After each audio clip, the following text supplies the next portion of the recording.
স্বামী নেই এই সুযোগে কারোর সাথে মোবাইলে গল্প করে না। এই ছেলে, তুমি বিশ্বাস করো, এখানে বহু মানুষ আছে, বহু যুবক আছে, বহু নারী আছে যারা বলে এখন আমার স্বামী নেই, তুমি পরে কথা, আমার এখন স্বামী আছে পরে কথা বলিও। তুমি তো মুনাফেক। তোমাকে বলছে, এই ছেলে তোমাকে বলছি, এইভাবে মেয়েদের সাথে প্রেম প্রীতি করে তাহাজ্জুদ পড়ে জান্নাত কেনার চেষ্টা করিও না। আজ থেকে তওবা করো, ফল ভালো হবে। আস্তাগফিরুল্লাহ ওয়া আতুবু ইলাইহি বলে কান্নাকাটি করে আল্লাহর কাছে সাহায্য চাও। যদি আল্লাহর কাছে কান্নাকাটি করে সাহায্য চাইতে পারো, তাহলে কালকে তুমি বিচার মাঠে বিশেষ ছায়াতলে থাকবা।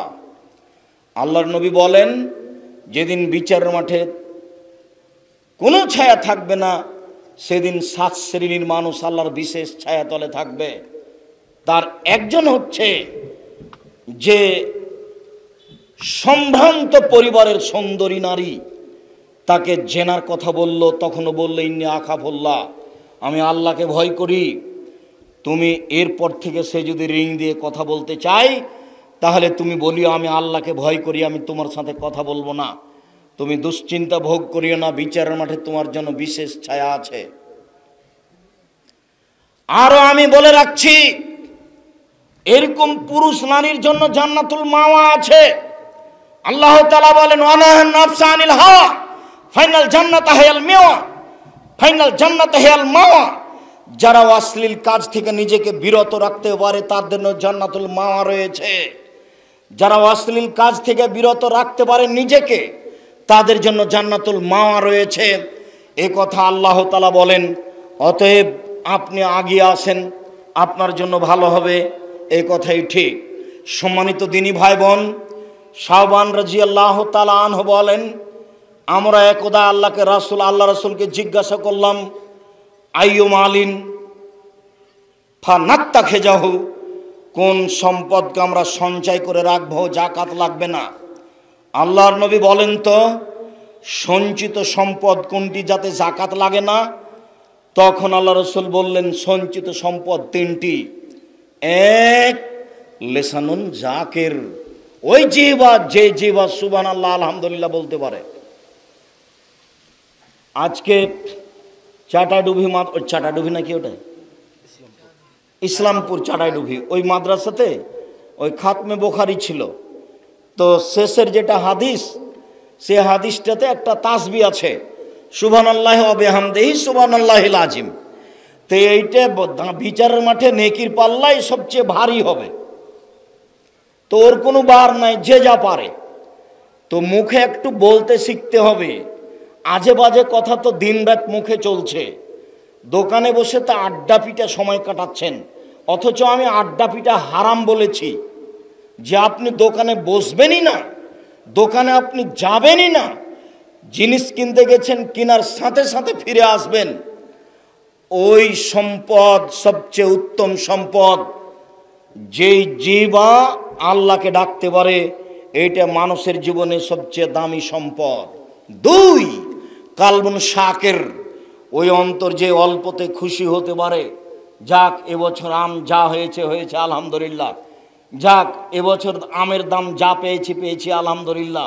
আলহামদুলিল্লাহ বলে না, খালি বলে এবছর আমের কিছু হলো না, টাকাটা মার গেল। এবছর সবসময় এটা লেগে আছে।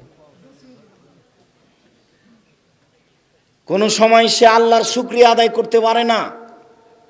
3, যাওজাতুন মুমিনাতুন তুইনু আলা দীনিহি, ভালো স্ত্রী যে তার স্বামীকে দিনের উপরে সহযোগিতা করতে পারে। এই ছেলে, ভালো স্ত্রী যে তার স্বামীকে দিনের উপরে সহযোগিতা করতে পারে। স্ত্রীকে সব সময় সজাগ থাকতে হবে।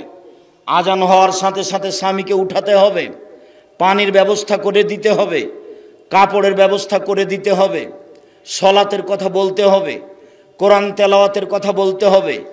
নিজে কোরআন তেলাওয়াত করবে, স্বামীকে কোরআন তেলাওয়াতের জন্য বলবে যে তোমার তো কোরআন মাজিদ মুখস্থ নাই, তুমি পড়তেও পারো না, সূরা ইখলাস তুমি সকালে 3 বার বিকালে 3 বার বলবা। যেই স্বামীকে দিনের উপরে সহযোগিতা করতে পারে, সে হলো সবচেয়ে উত্তম নারী। এদের জন্যই জান্নাত প্রতীক্ষমান রয়েছে, তারাই জান্নাতে যাবে। সম্মানিত দিনী ভাই বোন, আমি নারীদের ব্যাপারে আর একটু সতর্কতা পেশ করে বলে যাচ্ছি। রাসূল সাল্লাল্লাহু আলাইহি সাল্লাম বলেন, মা রাআইতু মা তারাক্তু ফিতনাতান আযারাল রিজালা মিনান নিসায়ে, আমার জীবনে আমি ছাড়িনি কোনো বস্তু যেটা পুরুষের জন্য বেশি বিপজ্জনক হতে পারে নারীদের চেয়ে। আমার জীবনে আমি ছাড়িনি কোনো বস্তু যেটা পুরুষের জন্য বেশি বিপজ্জনক হতে পারে নারীদের চেয়ে। নারী হচ্ছে পুরুষের জন্য সবচেয়ে বিপজ্জনক বস্তু। তিনি বলেন, মা রাআইতু মিন নাকিসা তাকলিন দীনিন আযাবাল রুব্বির রাজুলিল হাজিম, বুদ্ধিমানের বুদ্ধিকে নষ্ট করতে পারে নারী জাতি। একজন নারী একজন বুদ্ধিমানের বুদ্ধিকে এক নজরে একবার তাকালে তার বুদ্ধিকে নষ্ট করতে পারে নারী জাতি। এই কথা রাসূল সাল্লাল্লাহু আলাইহি সাল্লাম আফসোস করেই বলেছেন। রাসূল সাল্লাল্লাহু আলাইহি সাল্লাম বলেন, ইয়াকুমুদ দুখুল আলা নিসায়ে, তোমরা মহিলাদের কাছে যাওয়া থেকে বেঁচে থাকো, মহিলাদের কাছে গেলেই বিপদে পড়ে যাবা। তিনি বলছেন, লা ইয়াখলুন রাজুলুন বিইমরাতিন ইল্লা কালা সালিসুমা শয়তান, কোনো মহিলার সাথে তুমি নির্জনে একাই বসো না, বসলে তৃতীয় জন শয়তান হবে। কোনো মহিলার সাথে তুমি নির্জনে একাই বসো না, বসলে তৃতীয় জন শয়তান হবে। রাসূল সাল্লাল্লাহু আলাইহি সাল্লাম নারীদের ব্যাপারে সতর্ক করে বলেন, পৃথিবীর মানুষ ফাত্তাকু দুনিয়া ওয়াত্তাকুন নিসা, তোমরা মহিলা থেকে বেঁচে থাকো এবং পৃথিবী থেকে বেঁচে থাকো। মহিলা বিপজ্জনক বস্তু। আমি আপনাদেরকে অনুরোধ জানাচ্ছি, পরিবারকে ভালো করে কন্ট্রোলে রাখার চেষ্টা করুন, নইলে আপনার অজান্তে আপনার জন্য জাহান্নাম ঘোষণা হবে। 3 শ্রেণীর মানুষ জান্নাতে যাবে না। তার এক শ্রেণীর মানুষ হচ্ছে দায়ুস, যার বাড়িতে বেহায়াই রয়েছে, যার স্ত্রী মেয়ে নগ্ন পোশাক পরে চলে, স্কুল কলেজে যায়, তারা জান্নাতে যাবে না। তাহাজ্জুদ পড়েও হজ করেও বিষয়টি আমি আপনাকে শক্তভাবে নেওয়ার জন্য অনুরোধ জানাচ্ছি। 5 ওয়াক্ত সালাত আদায় করলেন ভালো কথা, স্ত্রী মেয়ের উপরে শক্ত হলেন না। তাহাজ্জুদ পড়লেন ভালো কথা, স্ত্রী মেয়ের উপরে শক্ত হলেন না। হজ করলেন ভালো কথা, স্ত্রী মেয়ের উপরে শক্ত হলেন না।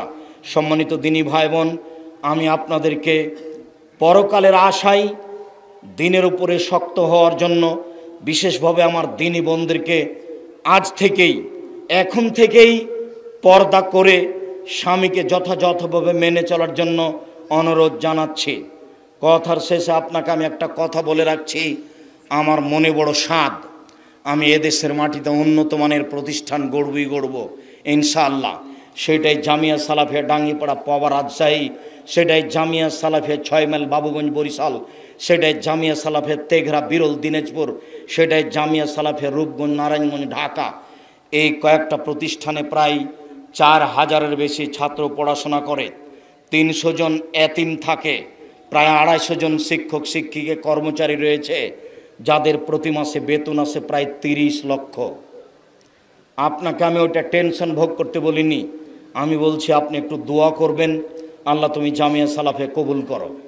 আর একটা অনুরোধ রাখছি, জামিয়া সালাফের পক্ষ থেকে যত বই পুস্তক আছে সেগুলো আপনাকে মূল্যায়ন করতে হবে। আপনি আবদুল্লাহর বই মিন্নাতুল বারি পড়ুন, গুরুত্বপূর্ণ বুখারীর ব্যাখ্যা, তাওজীহুল কোরআন আপনি পড়ুন, আদর্শ নারী, আদর্শ পরিবার, আদর্শ পুরুষ, আর বিশেষভাবে দুয়ার বইটি হাত তুলে দোয়া করার প্রায় 42টি হাদিস উল্লেখ করা আছে, স্থান উল্লেখ করা আছে, কোথায় কোন দোয়া পড়তে হবে। আমার দিনী ভাই বোনকে এই বইগুলি সংগ্রহ করার অনুরোধ জানিয়ে, জামিয়া সালাফিয়ার জন্য দোয়া করার অনুরোধ জানিয়ে, জামিয়া সালাফিয়াতে ভর্তির তারিখ 1 জানুয়ারির 1 তারিখে হয়। আমি আপনাদের কয়েকটা প্রশ্নের উত্তর দিচ্ছি, সবাই স্টেজ থেকে বইগুলি সংগ্রহ করবেন, কেউ চলে যাবেন না। 100 টাকা, 200 টাকা, 250 টাকা বাড়ি যেতে যেতে খরচ হয়ে যাবে, এটা যেন আপনার কাছে ভারী না মনে হয়।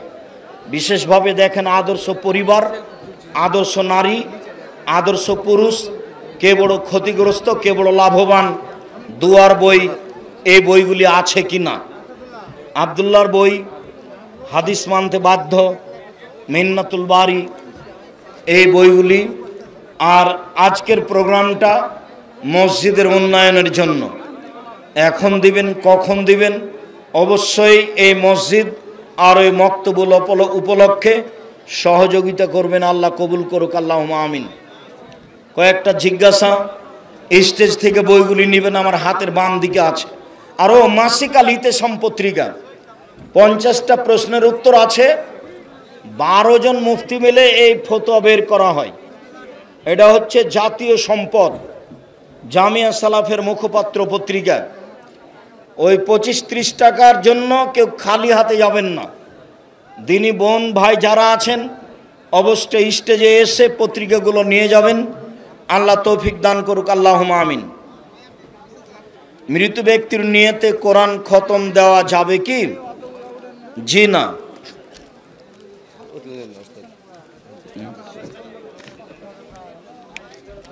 নিজের দোকানের সামনে নিজের ছবি টাঙ্গিয়ে ব্যবসা কি বৈধ হবে? জি না। দাড়ি কাটা ব্যক্তি কি ফাসেক, তাকে নামাজের ইমাম বানানো যাবে? ফাসেক এই কথা ঠিক, তবে তাৎক্ষণিক ইমাম হতে পারে। ইমাম হলে আপনাদের মন খারাপ হলে তার নামাজ হবে না, আপনাদের হবে। এবং তার পরকালের পরিণতি। দাড়ি চাঁচা ছোট করা বড় পাপ। পিতামাতা অসুস্থ হলে যদি তারা হারাম কিছু জিনিস খেতে চায় তাহলে কি দেওয়া যাবে? জি না, দেওয়া যাবে না। ফেসবুকে ছবি ছাড়া প্রোফাইলে কি ছবি পোস্ট করা যাবে? জি না। আপনার যে দেখি ছেলে মেয়ে কেউ নয়। আমাদের বক্তব্য আছে, তোমরা যদি দিন হিসাবে ব্যবহার করো তাহলে কোনো রকম করে বলতে পারি যে চলে। তবে আমি ব্যক্তিগতভাবে ছবি উঠাই না। সবাই বইগুলো নিয়ে যাবেন, কেউ খালি যাবেন না। আর মাসিক আল ইতেসাম পত্রিকা কেউ ছেড়ে যাবেন না। মহিলা কি মহিলা ইমাম হয়ে তারাবির নামাজ পড়াতে পারবে? জি পারবে। ঈদের পারবে না আর জুমার পারবে না। মহিলাদের ইমামতি ঈদের মাঠে চলবে না আর জুমার সলাতের জন্য চলবে না। এমনি তাহাজ্জুদ সলাত, তারাবির সলাত মহিলাদের ইমামতিতে চলবে। রাসূল সাল্লাল্লাহু আলাইহি সাল্লাম কি দাড়ি কাটা লোকের হাতে বায়াত গ্রহণ করেনি? মর্মে যে হাদিস আছে তা এরকম হাদিস আমার অবগতিতে নেই। আমি আমার সমাজে একই আহলে হাদিস মসজিদে নামাজ পড়তে গেলে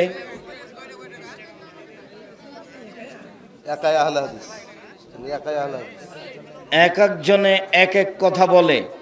এখন আমার কি করণীয়? আপনি ফজর আর আসর বাড়িতে পড়েন, বাকি টাইমে মসজিদে যায়েন, আপনার মতোই করবেন। যদি আপনাকে করতে না দেয় তাহলে বাড়িতে পড়বেন। ফসলের জমিতে ফসলের পরিবর্তে টাকা দিয়ে জাকাত দেওয়া যাবে? জি না। সরাসরি শস্যই হস্তান্তর করতে হবে। যারা শস্য নিবে জাকাত তারা বিক্রি করবে। শায়েখ মসজিদের সামনে সাধারণ পাকা অথবা বাঁধানো কবর থাকলে সলাত আদায় করা যাবে? মসজিদের ডানে বামে পূর্বে পশ্চিমে কোথাও কবর থাকলে সলাত আদায় করা যাবে না। মধ্যে তো যাবেই না। পাশে কবরস্থান থাকলে প্রাচীর দিয়ে পৃথক করে দিতে হবে। আসসালামু আলাইকুম। বীমা কোম্পানিতে বা কোনো ব্যাংকে চাকরি করা যাবে কি? জি না। এগুলো সব সুদের সাথে সম্পৃক্ত। ব্যাংকে টাকা রাখা আর ব্যাংকে চাকরি করা দুটো এক নয়। আমার বাবাকে জাকাত দিতে বলি কিন্তু জাকাত দেয় না। এই ছেলে,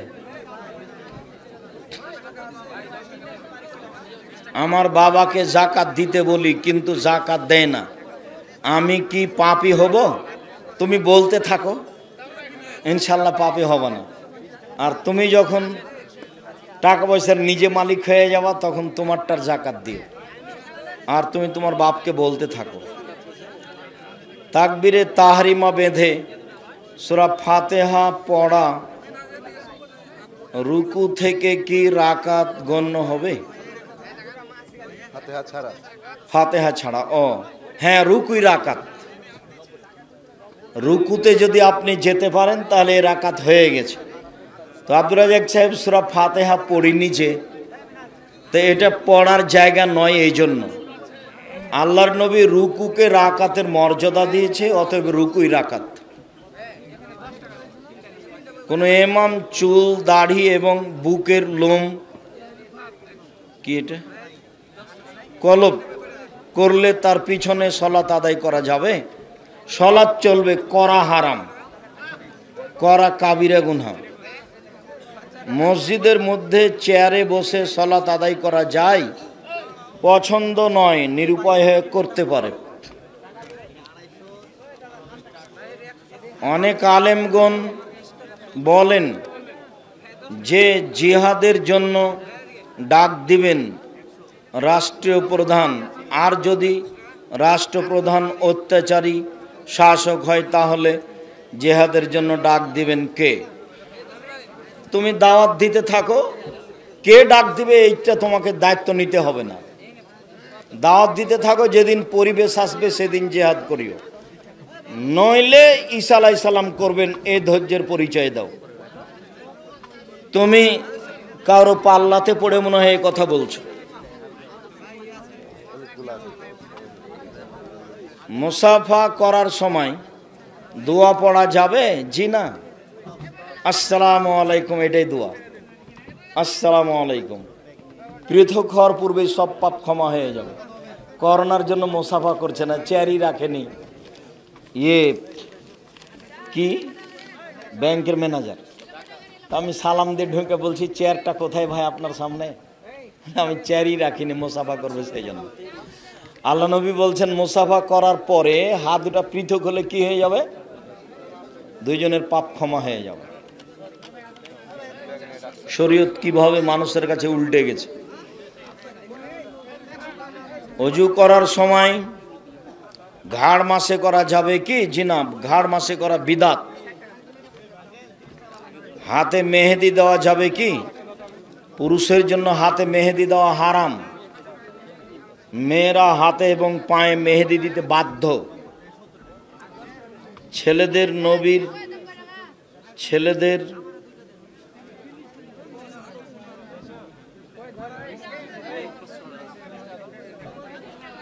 স্ত্রীর খাওয়া মাংসের হাড় নবী খেয়েছেন, এই কথা সত্য কি? ও আচ্ছা আচ্ছা, হ্যাঁ। আয়েশা রাদিয়াল্লাহু তাআলা গোস্ত, হাড়ওয়ালা গোস্ত মুখে লাগিয়ে গোস্ত ছিঁড়ে খাওয়ার পরে ওই হাড় গোস্ত আল্লাহ রাসূলকে দিয়েছেন, তিনি ওখানে মুখ লাগিয়ে খেয়েছেন। এটা স্বামী স্ত্রীর ভালোবাসা। গিলাসে পানি পান করার পরে আয়েশা রাদিয়াল্লাহু তাআলা গিলাসটা আল্লাহর নবীকে দিয়েছেন। আল্লাহর নবী গিলাসের ওখানে মুখ লাগিয়েছেন, যেখানে তিনি মুখ লাগিয়ে পানি পান করেছেন। এটা অতিরিক্ত ভালোবাসা দেখানোর পরিচয়। নামাজের কাতারে একাই দাঁড়ানো যাবে? জি, যখন সামনের কাতারে ঢোকার কোনো পথ নেই, আর কেউ নেই, তখন আপনি দাঁড়িয়ে থাকতে পাবেন না, একাই দাঁড়িয়ে যাবেন, কাউকে টেনে নিতে পাবেন না। মসজিদের মাঝে পিলার থাকলে তার পাশে মিলিয়ে নামাজ পড়া যাবে কি? মানে পিলারের ভিতরে কাতার করা যাবে না। আমি কথাটা ভালো বুঝিনি। পিলারের ভিতরে কাতার চলবে না। ওই যে একটা পিলার, এই যে একটা পিলার, এখানে কাতার হবে না, নিষেধ। ওটা গোটাটাই ফাঁকা থেকে যাবে। জামিয়া সালাফিয়া ডাঙ্গিপাড়া তোমরা একবার যাও না কেন যুবকরা? এই শোনো, কবে সম্মেলন গো? 22-23 ডিসেম্বর। সবাইকে আন্তরিকভাবে দাওয়াত দিচ্ছি। মসজিদটা তো দেখতে যাবা, একটা স্বাদ হওয়া দরকার। দেশের বিদেশের অনেক আলেম সেখানে। 26 বিঘা জমির উপরে এই প্রতিষ্ঠান, ডাঙ্গিপাড়া, রাজশাহী। কত বিঘা? 26 বিঘা। রূপগঞ্জ, নারায়ণগঞ্জ 51 বিঘা জমির উপরে। সাত করিও, আমি তো তোমার গ্রাম থেকে গিয়ে এত কষ্ট করছি ওখানে, তুমি একদিন বেড়াতেই যাবা না? একজন মহিলার দিবস হওয়ার পর কতদিন পর বিবাহ দেওয়া যাবে? মানে কি ডিভোর্স? ও আচ্ছা, তালাক হওয়ার পর। স্বামী যদি তালাক দেয় 90 দিন পরে, আর ও যদি নিজে তালাক নেয় খোলা তালাক, তাহলে 30 দিন পরে। মহিলা যদি নিজে তালাক নেয় তাহলে কতদিন পরে? 30 দিন। মহিলাকে যদি স্বামী তালাক দেয় তাহলে ও বিবাহ বসবে কতদিন পরে? 90 দিন।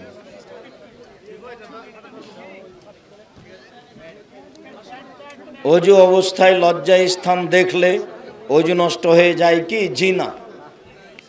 লজ্জায় স্থানের উপরে হাত পড়লে অজু নষ্ট হয় না। মাথার চুল দেখা গেলে অজু নষ্ট হয় না। নখ কাটলে অজু নষ্ট হয় না। বাচ্চাকে দুধ খাওয়ালে অজু নষ্ট হয় না। পরনের কাপড় খুলে আর একটা পরলে অজু নষ্ট হয় না। উত্তেজিত হয়ে স্ত্রীলিঙ্গ পুরুষলিঙ্গে হাত লাগলে অজু নষ্ট হয়। পেশাব পায়খানা হলে অজু নষ্ট হয়। বায়ু আসলে অজু নষ্ট হয়। ঘুমিয়ে গেলে অজু নষ্ট হয়। স্বাভাবিকভাবে হাত লাগলে অজু নষ্ট হয় না। চোখে নজরে লজ্জাস্থান পড়লে অজু নষ্ট হয় না। কাপড় পরনের খুলে রেখে আর একটা কাপড় পরলে অজু নষ্ট হয় না। হাঁটুর উপরে কাপড় উঠলে অজু নষ্ট হয় না। বাচ্চাকে দুধ খাওয়ালে অজু নষ্ট হয় না। নখ কাটলে অজু নষ্ট হয় না। মহিলার মাথায় কাপড় না থাকলে অজু নষ্ট হয় না। জুমার মসজিদে মহিলাদের ব্যবস্থা নেই, অন্য জায়গা থেকে ইক্তেদা করতে পারবে? পারবে। ডানে বামে পূর্বে, সামনে থেকে নয়, উত্তরে দক্ষিণে পূর্বে দাঁড়াতে পারবে। মাইকের যোগাযোগে, তারের যোগাযোগে সামনে দাঁড়াতে পারবে না। পারে মানে কণ্ঠস্বরটা ওখানে যাবে। হাদিসে এসেছে নদীর এই পার ওপার, রাস্তার এই পার ওপার। মসজিদে একা নামাজ পড়লে তার সূত্রা কতটুকু? মসজিদে সূত্রা নেই। আপনি যে মসজিদে দেখছেন সূত্রা দিয়ে ভর্তি হয়ে গেছে, ধর্ম পাগল হয়ে গেছে। একজনের সূত্রা আর একজন তার সামনে রেখে চলে গেল। মানে কেমন ধর্ম হয়ে গেছে জানেন, নিজের মতো, সব কিছু নিজের মতো। মসজিদে সূত্রা লাগবে না। শুক্রিয়া, জাজাকুমুল্লাহ খায়ের। দিনটা